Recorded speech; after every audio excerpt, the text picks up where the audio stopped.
Are you trying to establish your brand as a thought leader? Start a podcast, invite industry experts to be guests on your show, and watch your brand become the prime resource for decision makers in your industry. Learn more at sweetfishmedia.com. You're listening to B2B Growth, a daily podcast for B2B leaders. We've interviewed names you've probably heard before, like Gary Vaynerchuk and Simon Sinek, but you've probably never heard from the majority of our guests. That's because the bulk of our interviews aren't with professional speakers and authors. Most of our guests are in the trenches leading sales and marketing teams. They're implementing strategy. They're experimenting with tactics. They're building the fastest growing B2B companies in the world. My name is James Carberry. I'm the founder of Sweetfish Media, a podcast agency for B2B brands, and I'm also one of the co-hosts of this show. When we're not interviewing sales and marketing leaders, you'll hear stories from behind the scenes of our own business. We'll share the ups and downs of our journey as we attempt to take over the world. Just kidding. Well, maybe. Let's get into the show.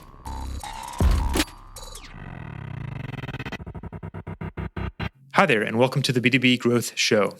I'm John Ruggie, and I'm the founder of a marketing consultancy called Flag and Frontier. I host our category creation series here on the show, where we interview marketing and business leaders who are building and designing new categories in their markets. Now, in today's episode, I'm going to be joined by Anna, Schena, and Cassidy Shield from a company called Narrative Science. Now, Anna and Cassidy and the rest of their team are building a new category called data storytelling. Now, what's really cool about this episode is that it's about an initiative that's happening right now. So Anna and Cassidy are right in the thick of things, and if you want to hear what it's like to be in the middle of the category design process, this is the episode to listen to. In our conversation, you'll hear us talk about why this nearly 10-year-old company believed that now was the right time for category design. You'll hear us talk about why it's so important to involve your entire team in the process. And you'll hear about why sharing your vision for a new category has to be shared on both a logical and an emotional level. That, and of course, Anna and Cassidy are both thoughtful people who were really fun to talk to. So without further ado, let's hear from Anna and Cassidy from Narrative Science. All right, welcome to today's episode of the B2B Growth Show and our category creation series. Today is going to be a really interesting episode because we are joined by a couple of folks who are just beginning the process of category creation. So today we have Anna Schena and Cassidy Shield from a company called Narrative Science, who are going to walk us through what they've been up to with the category creation process. So Anna and Cassidy, welcome to the show. Thanks for being with us today. Thanks for having us, John. Yeah, thank you. We're excited. Yeah, you bet. Well, let's kick things off just by hearing a little bit more about each of your backgrounds and a little bit more about Narrative Science and what you guys do there. Sure. So my name is Anna Schena. I'm the Director of Growth Marketing here at Narrative Science. Previously, I did product marketing here and at a few other tech companies in the past. Does that work? Yeah, that works. Okay. And you're about to get married, which is super cool. And you're going. Oh, yeah. I can say that too. About to get married this weekend. Really excited about that. So a little window into the personal life as well as professional. Good deal. How about you, Cassidy? Yeah, so my name's Cassidy Shield. I've been at Narrative Science for 10 months. I run pretty much all facets of marketing, as in most small companies. In addition to that, I also run revenue operations, which brings us close to our sales team and our customer success team. So thanks for having us, John, and we'll miss Anna for the next month of time. Yes, thanks for having us. Yeah, of course. But Cassidy, did I say your last name wrong? I said Shield, but I thought I heard you say Sheld. No, Shield is right. Shield? Okay. It's just my accent, my Southern Iowa accent. Your Southern Iowa accent. All right. Cool. All right. So just, for context for everyone listening, I was introduced to Anna and Cassidy because a mutual friend of ours, Logan, told me that both of you were headed down this process of category creation. And he thought that you'd be a great guest to have on the show to kind of share through that process. So I'm curious to hear what you guys on this road, what are you looking for in terms of category creation, and basically why are we here today? Yeah, so the story kind of starts with us as a company. So Narrative Science was, founded about 9 years ago, and the founders at that time believed that the way we work or going to work in organizations is going to fundamentally change, and that the notion of empowering everybody with data to make better decisions was going to be imperative. And so as the founder set out to build a company around that, there's a few kind of core principles and beliefs that we held at that time that we still hold today. And that is to empower everybody. We actually believe language is going to be the interface to all insight. And which means that instead of us learning how to understand and communicate with data would understand how to communicate with us on our terms, in words, as language or stories. And to do that the machine would need to do a lot of that work in order to make that happen. And that as humans going forward, we're going to need to be able to interact with our data. So that was kind of the theory that born out of the company around artificial intelligence. And, basically what we do as a company is we take data and we turn that into words and language that people can understand. And we've been doing that successfully for the last 9 years. About 18 months ago, we started building our next generation product. It's something called Lexio. And we realized what we're building, the problem we're solving is a problem beyond just turning data into language. It was a problem that we also saw, and in order to power everybody, that we had to have the machines do the analysis too. And so what we set out in Lexio is really a system that analyzes the data for you and tells you what you need to know. And as we did that, as we went down that path and that journey, we realized, what do we call that? Where does it fit in kind of the lexicon of how we think about analytics and business intelligence and data analysis? And we didn't think it fit very well. So we felt that as we built something that didn't exist, that it was imperative for us to define the category around it. And that's kind of what led us to where we are today. Sure. So you had a legacy product, and was that Quill? That's correct. So Quill is kind of our workhorse today in the market. You can think of that as kind of the first generation of something we call natural language generation, which is the technical term for taking data and turning it into language. We kind of pioneered that space. We're the market leader in that space, a technology leader. But when we look at kind of where we're going with Lexio, it's natural language generation, but it's a whole lot more. And that's why we felt like that it was time to define a new place for it. Sure. Okay. So this is something you're looking at the product level, not necessarily the company or the corporate brand level. Is that right? Yeah. Well, it kind of got born out of the product, but as we took a step back and we looked at just the company and kind of where we came from and kind of where we're going, we think what we're doing around this definition of this category of data storytelling fits what we do across the entire portfolio, and is really why the company exists. So yes, we believe Lexio is kind of the future of data storytelling as we defined it in the category. We also feel like where we started and what we've done with Quill fits into that category in its own way as well. Yeah, one thing I'll add, when we decided to go down this road, part of it was born out of just looking at the product and our expanded capabilities. And then as we'll talk about later, actually started rolling this out across the company, we actually realized how much it is tied to the company and brand as well. So we'll talk about this later, but the category is data storytelling. And we look at that from a technology perspective, but we're also a storytelling company from a people perspective. So as we started to tie this category to everything we did, everything fell into place so well that made us more confident that we were going down the right path. So you saw that some of the ideas you had looked at with this category design process for Lexi, you recognized that there were aspects of the company and your culture that existed already. So it sounded like you're in a very strong position to not only support this category at the product level itself, but also just through your team and the way you guys do business. Yeah, I think so. As we started rolling this out and started using the same vernacular across the company, started taking a look at all of these activities, all of these amazing people here were already doing, it was so easy to tie it back to data storytelling, tie it back to the advantage of that category, and then really starting to evangelize storytelling from people as well.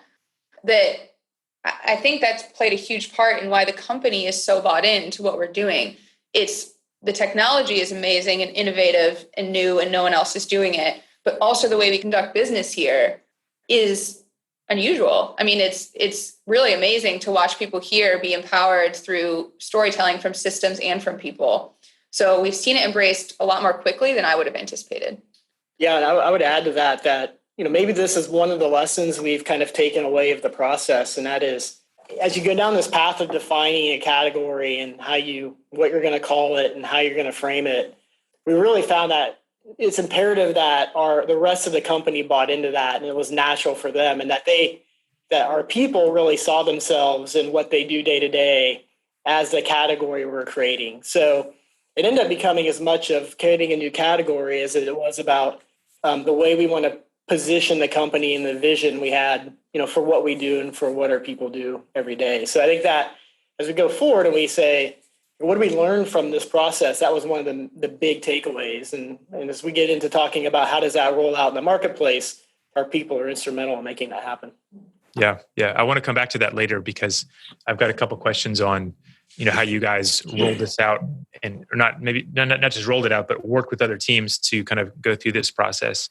But before we get there, the burning question I have is, it's a question I ask almost everyone I talk to about category design, which is like, how did you come across the concept? Because I talk to a lot of entrepreneurs, a lot of B2B SaaS companies, and a lot of times, like, it's not even a term that is on their radar. They've never even heard of it, let alone understanding, how it works and how you go about it. So tell me the story of how this came on your radar. Well, should probably start with Cassidy on this one. I came across it because of Cassidy, and I'll tell that story next, but Cassidy can go first. Okay. Yeah, I mean, I've always been a passionate believer in positioning. So back to Al Reese and Jack Trout and so forth and so on. So I've read a lot about this. This is something that obviously in past marketing jobs, it's critical for whether you're positioning a company or a product or a division to go through that process. And so as I was coming into narrative science, obviously this is on my mind. At the same time, I'm also reading and learning from others. So I think I stumbled across this by listening to Dave Gerhardt on a Drift podcast that led me to the book Play Bigger, of which I picked up and read over a weekend and said, listen, this is great. Like, somebody's actually put a process in place for how to make this happen. It's, to me, very close to how you would position a company. And I bought into that, and I gave it to Anna, and she'll tell you what happened from there. Yeah. So like Cassie said, he's been here around 10 months. So he came in, new boss. I was product marketer at the time, and he knew I liked to read, liked to learn, basically subtly gave me this book with very little explanation. And I think was hoping that I'd come back and say, we have to do this. And I did. And then that really started at least our formal process of how we started to get buy-in around this process, started to think about how to roll it out across the company. And I don't know, kind of took off ever since. And that's where we're at right now. I would like to say that's wise management experience on my part, where I gave a talented on my team a book and just let her figure out what we do from there. Yeah, it was a great process on both sides.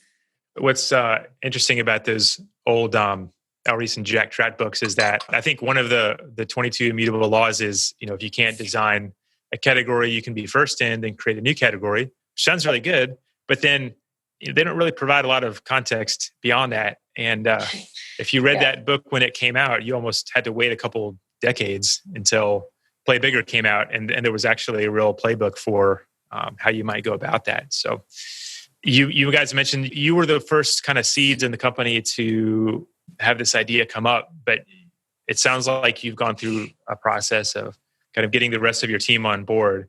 And I assume that this was something that you discussed with the leadership team and the CEO and perhaps your board or maybe your investors. So how did that come about? What were your next steps after you heard about the book? You read it, you were excited.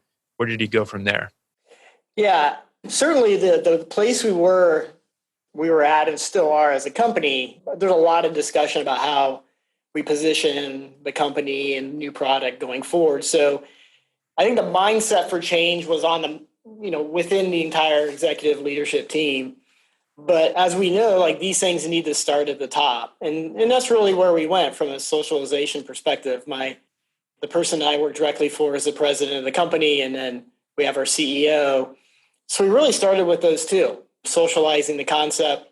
What is category creation? How do you do it? Why would we do it? So that's really, as in most cases, where it started. We didn't walk in and say, hey, we have this wonderful idea. We're going to create a category. And everybody said, you guys are geniuses and that's brilliant. Let's go do it. It took work and patience and conversations around the why and the how before he really kind of committed to kicking it off, which I think would be the way it's going to work in any company. Yeah, I would say my advice to listeners, if you want to do this, find a partner in it. Like the best part of this is Cassidy is on the leadership team. I am not. So the way we were able to do this is Cassidy was able to bring it up within internal discussions in a more casual way. And then also set up meetings where we laid it out very logically about what category design is, why you should do it, tied to even things like financials, these companies, the investment rounds they get, the market share they get, what that means for us, how we roll it out. Every piece really had to be thought out and laid out. And so by having Cassidy be part of the group that makes the decision and me able to come in and present the plan as someone separate created a powerful two-prong approach that helped people see both like the emotional and logical reason for doing this. And then really everyone got bought in really quickly and they really believe in this and they're really excited about it, which is great. I think we're lucky with that to have pretty innovative leaders here. And then we had to start rolling it out to the rest of the company, which is a different challenge in itself. Sure. I love how you mentioned, Anna, both the logical and the emotional side of things. Mm-hmm. It's so easy to focus on the logical, but as marketers, we all know that people still tend to involve a lot of emotion in buying decisions, or just getting on board with things like changes within the company. So I think that's really cool that you recognized that and made that part of the way you rolled this out. What were some of the toughest questions you got along the way as you were introducing this to other people? Well, I think there's a few.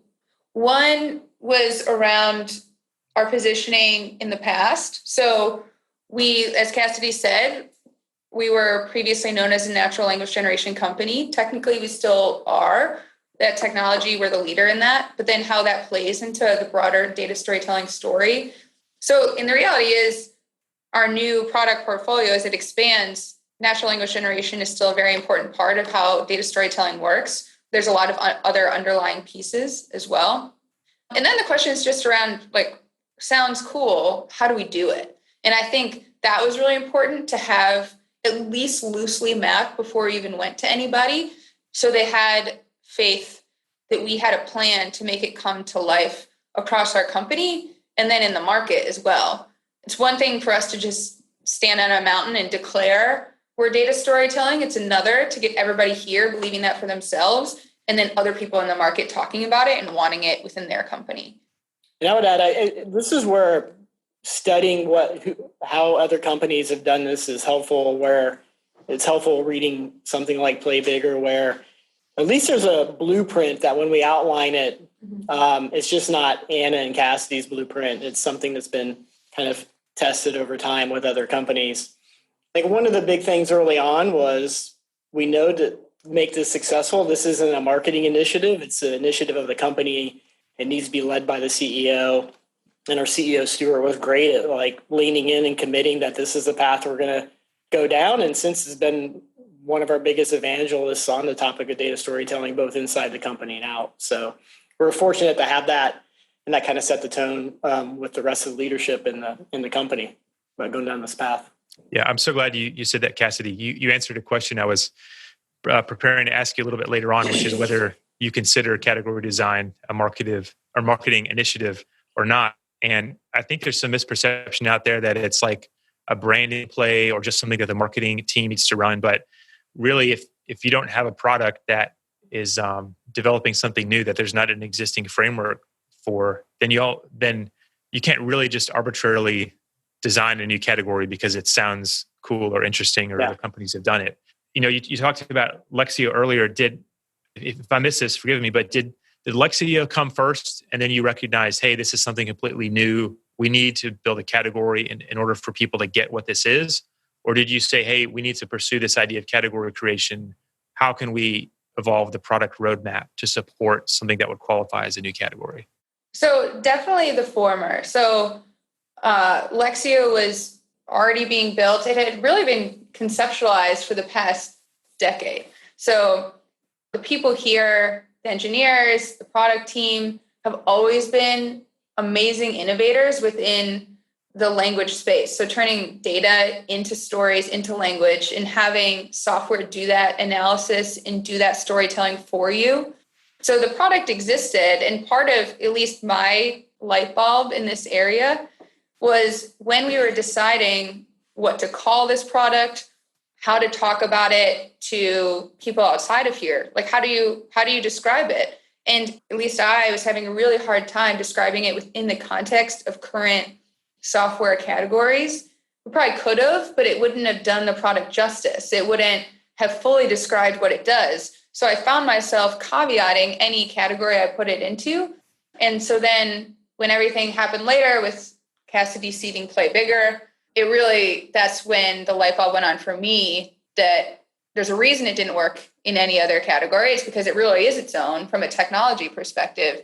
And then that led us down this path. Sure. So have you had conversations with the people at, G2 or Gartner or any of the formal category, I guess taxonomy companies to just, discuss what it would look like to have this as, something that's in their product structure? We have. There are really two routes we've taken on this. One recently with G2, and then also with Gartner. So we spent a lot of time in the past with Gartner, and even within Gartner, they have the concept of data storytelling, and they've held us up as an example of that for some time now, and we use that as kind of one of the mechanisms in evaluating kind of what this category could be. So we've certainly had conversations with both those. Like, we're also pragmatic that this is early on, and that just because we say that we think this is a new category, we need proof and traction in the market in order for that to happen. So certainly we're having these conversations and laying the groundwork, but we also know realistically that these things take time.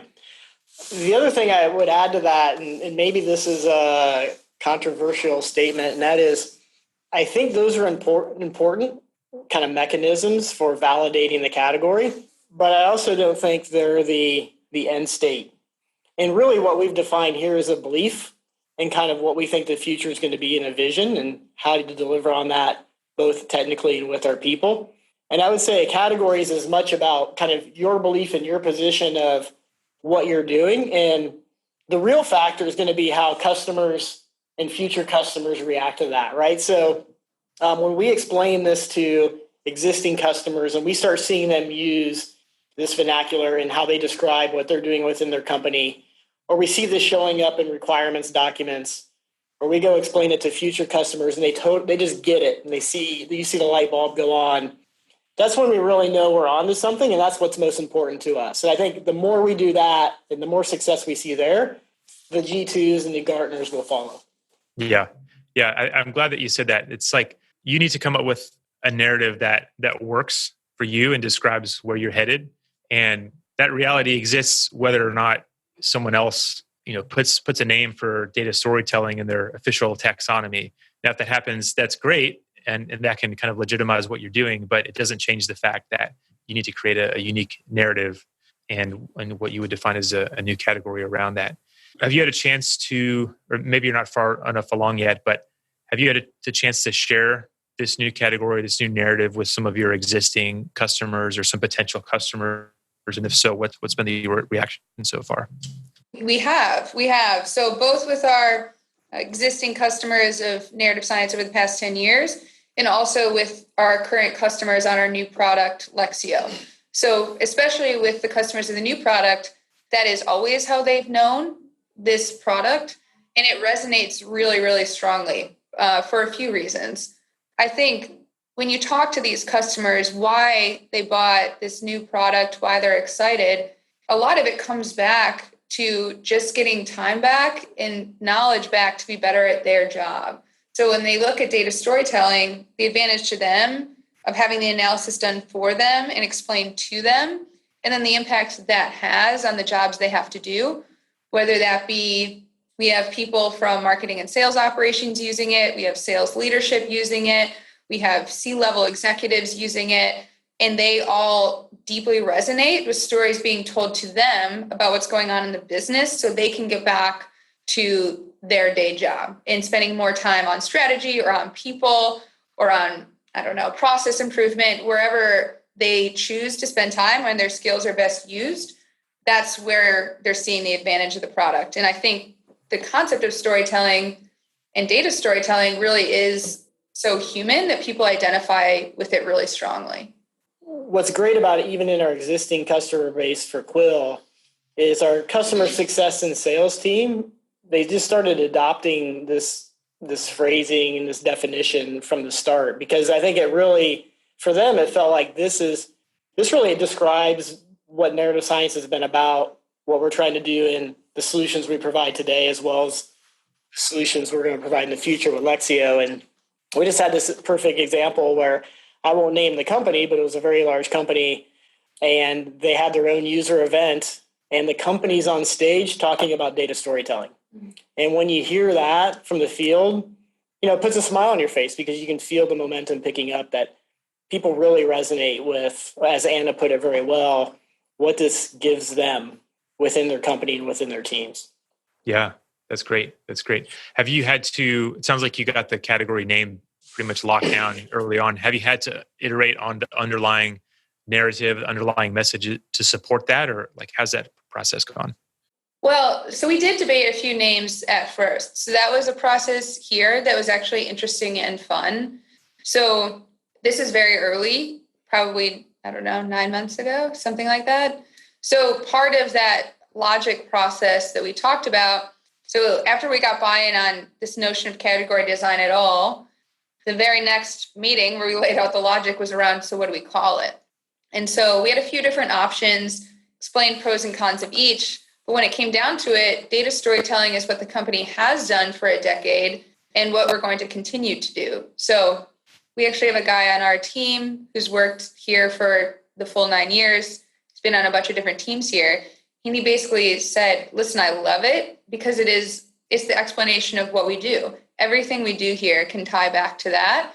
And I think that made it easy and made it sticky, which is awesome. If I've learned anything in sitting in marketing, the stickiness of what you're trying to do with people at the company is usually an indication if it's a good idea or not. If it sticks, usually it means you're at least on the right path.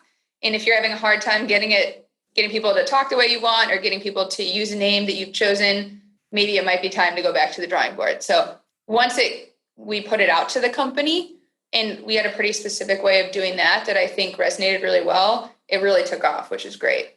I would say to the second part of your question on just the underlying narrative. Yeah, I mean, to be honest, we continue to tweak that. This wasn't something where we just named the category data storytelling, and the narrative of the journey of data storytelling was something we just had a week later. We spent a lot of time, a lot of iterations. We studied how other companies explain kind of their narrative around the category they created. We looked at Andy Raskin and kind of his framework and adopted that. And there's many iterations, but a lot of those iterations happen with the same kind of core leadership that agreed that this is the path forward. So we continue to do that. We feel like we've locked it in a lot better than we had in the past. But this, again, is another process where I think it's an important lesson learned, that the narrative doesn't happen overnight. It is something that needs to be worked at, tested internally and externally, and tweaked and modified as you go. Yeah. Yeah. It's interesting, Cassie. So you mentioned this word, it doesn't happen overnight. I forgot to ask you, when did you first come across Play Bigger? When did you first hand it to Anna? How many months ago was that? And I guess what I'm really getting at is how long have you gone through this category design process? I'm looking at Anna, trying to remember. It was pretty quick when he joined. So I'd say January. Yeah, 9 months ago, probably. So I think we've made really good progress internally here. I think we're at the very start of the journey on the market. We're starting to see traction, but we have a long way to go. So it depends on how you look at it. In some ways, it's moving quickly. In some ways, it is a process. But we're seeing progress all the time, which is great. Now, so in Play Bigger, they talk about this idea of a lightning strike as one way to bring this message out to market. Is that something you have done, you're planning to do, or did you kind of look at things from a different approach? So it's certainly something we've looked at. I mean, I think the book does a really good job of outlining this. So I think we definitely debated here how we do that. We're still in the process of it. We have a few big events, big things we're putting out that we're testing a few different options for our lightning strike and I think it's called like the wheel or something afterwards. So we have a few things lined up to really build momentum on each other that we're really excited about. I don't know if you want to go into any of those, Cass. Yeah. So this is something as Anna said, we talk quite a bit about. And I think there's kind of there's two ends of a spectrum when you think about creating a category. One is you're in an existing market and your product may be, for lack of a better word, commoditized, or there's many people like you, and you've redefined a category around something bigger and broader. And I think this is a great example of what Drift has done. Then you're on the other end of the spectrum where there's the category you're creating and the product or the capability to deliver on that category doesn't exist. And that's where we are. So one of the things that we've been conscious of balancing is the notion of building out a category, but also being able to support the vision of that category in some way in the product.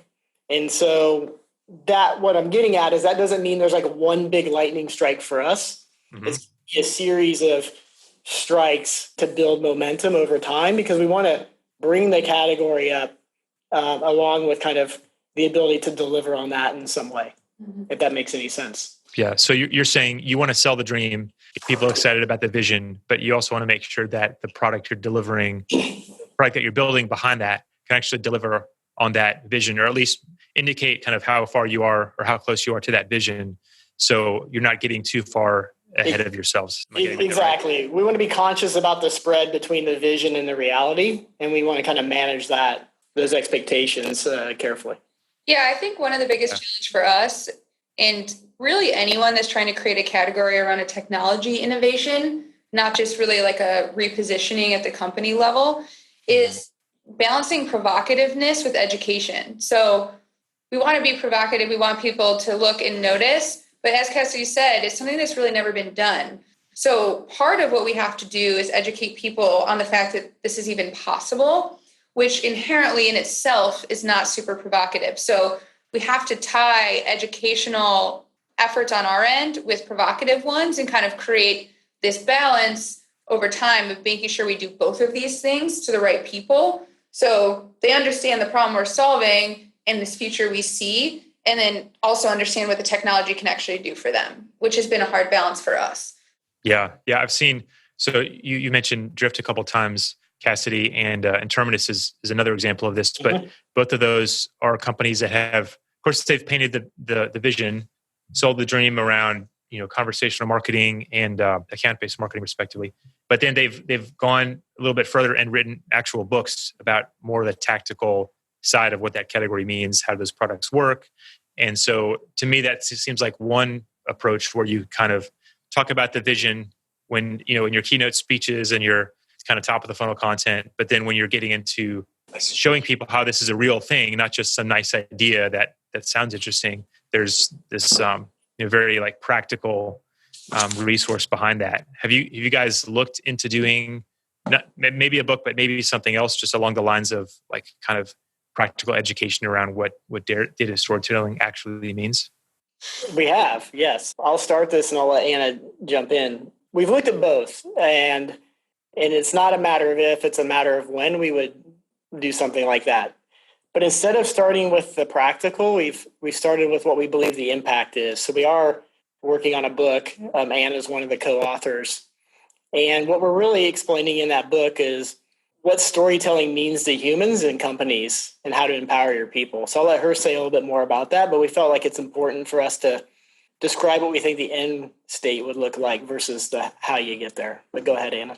Yeah, first of all, thanks for the question. For the listeners out there, this is not seated, but this is great timing for us because we're actually in the very, very last pieces of a book we're working on.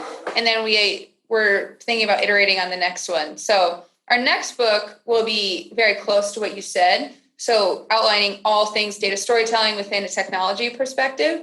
But I actually got together with Nate Nichols here at Narrative Science. He's a very long title, but basically he is the head of all artificial intelligence here in narrative science. He's also basically our chief storyteller. So he trains all people here on how to tell great stories, then also is responsible for artificial intelligence within our systems, which is actually a pretty unique skill cross.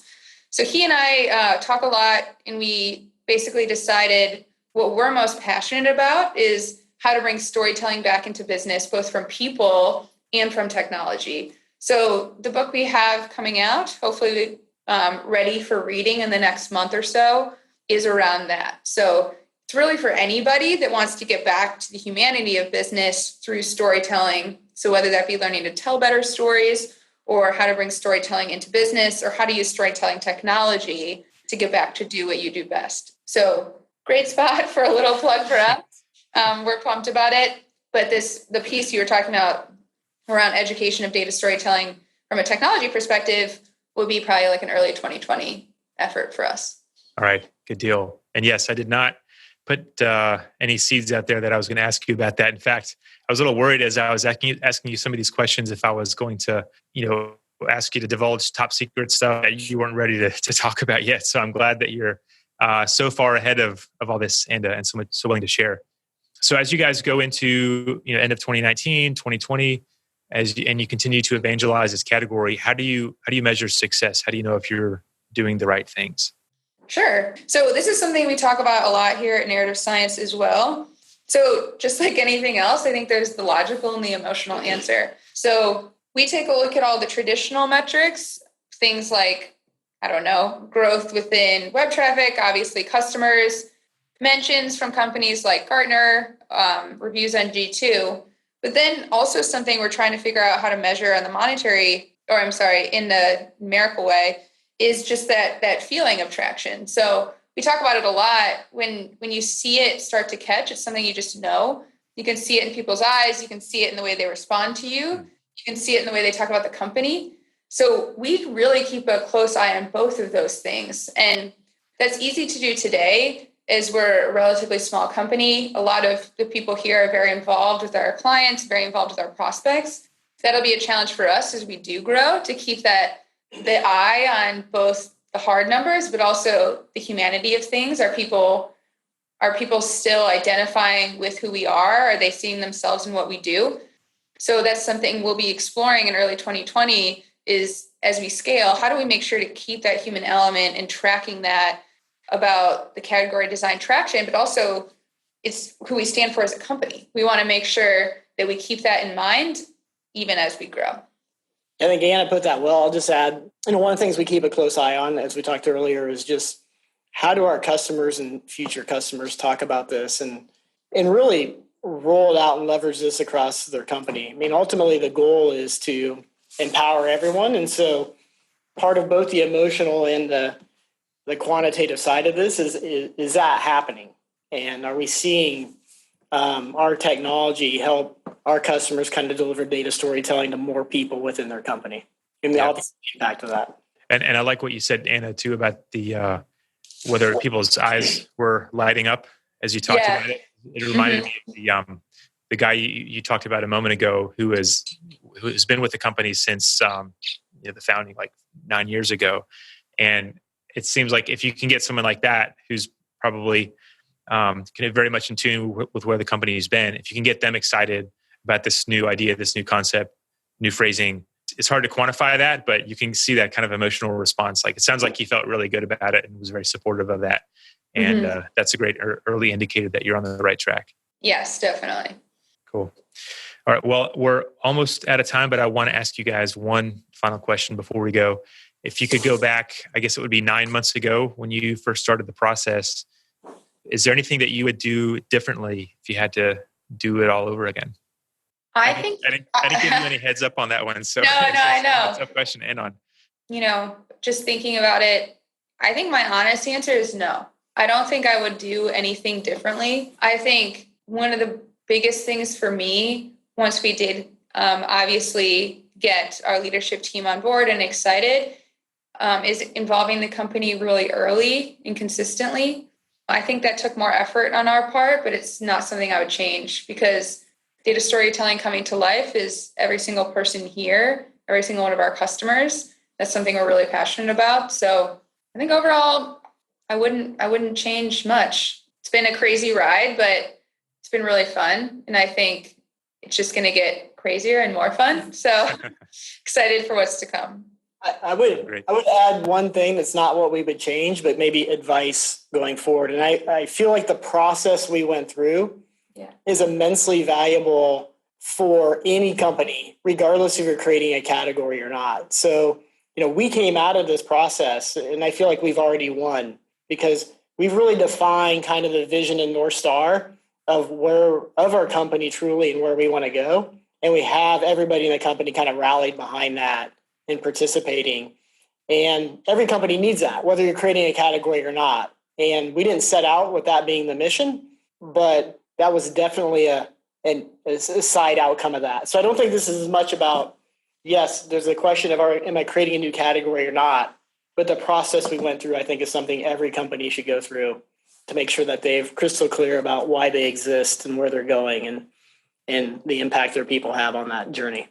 Yeah, that's really insightful. If you're right, even if you're not creating a new category, if you're pursuing a different positioning strategy, if you're not clear on why you exist and where you're headed and how you want to stand out and what kind of territory you want to claim yourself, it's very hard to do well, and it's hard to get people excited about coming to work and giving it their best. So I'm glad that you kind of ended our conversation today with that reminder. Any other advice or thoughts you want to leave our listeners with? I think my biggest takeaway from category design and this process we've gone through is really just to keep an open mind and go all in. So I think when you think about this, two things. Leave ego at the door. Anything you've done before should be on the table to change. And then also, I really think category design is kind of the epitome of like go big or go home in business. Like it's really time to jump all in. You have to be passionate about what you're doing, passionate about why you come to work, and passionate about why you think other people should be excited about it too. If you're not, it's going to come across really quickly and you won't see traction because if you don't believe in it, other people won't either. So I think just really commit and get excited and take the leap. I think it's been worth it for us so far. And I would go through this process for any other company. I think everyone should. And I don't know, like Cassidy said, no matter where you are, try it. Ask yourselves this question and really commit. I would add one more word to that because I think Anna summed that up great. And that is strive to be uncomfortable. Yes, definitely. If this is an uncomfortable process and you're pushing your company and your leadership and yourself and you feel uncomfortable, then chances are you're doing something right. Mm-hmm. Strive to be uncomfortable. Love it. I think that's a great place to leave our conversation with. Maybe we'll have to do another interview, later on after you guys have dominated and really evangelized this category out there. But I learned so much from both of you today, Anna and Cassidy. Really appreciate you being on the show and sharing your time and all your wisdom with us. Thanks again. Thank you, John. This is great. Yeah, our pleasure. Thank you, John, for the time. All right. Take care. Okay, well, that wraps up this episode of the Category Creation Series. Now, if you're in the process of building a new category yourself, or if you're just looking into it as a potential positioning strategy for your own company, I really do hope that you found this episode helpful. If you do have questions, though, about category creation, or if you just want to recommend a guest, you can reach me at john@flagandfrontier.com. That's JOHN @flagandfrontier.com. Or, of course, you can look for me on LinkedIn. Thanks for listening, and I'll see you next time. We totally get it. We publish a ton of content on this podcast, and it can be a lot to keep up with. That's why we've started the B2B Growth Big Three, a no-fluff email that boils down our 3 biggest takeaways from an entire week of episodes. Sign up today at sweetfishmedia.com/big3. That's sweetfishmedia.com/big3.